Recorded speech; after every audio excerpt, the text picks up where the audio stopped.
Hi, this is Diane Harrison with eXp Realty, and I'm here to show you how to properly fold a fitted sheet. First thing you want to do is find the inside corners and put your little finger in there. Find the next inside corner, inside out now. Take the two, match them up, flip it over. Okay, do that to the other side as well.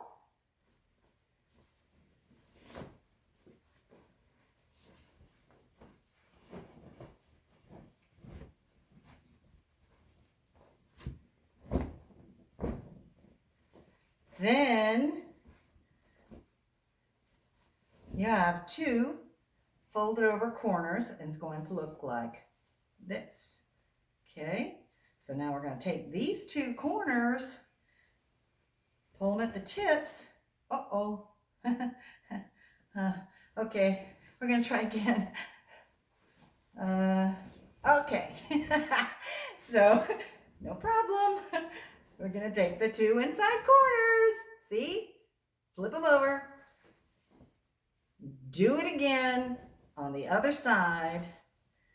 And then join those two and flip it over. So now what you have is this kind of deal, okay? So we're just going to pull the corner and this, and it's all neat. Fold it this way. Look at that.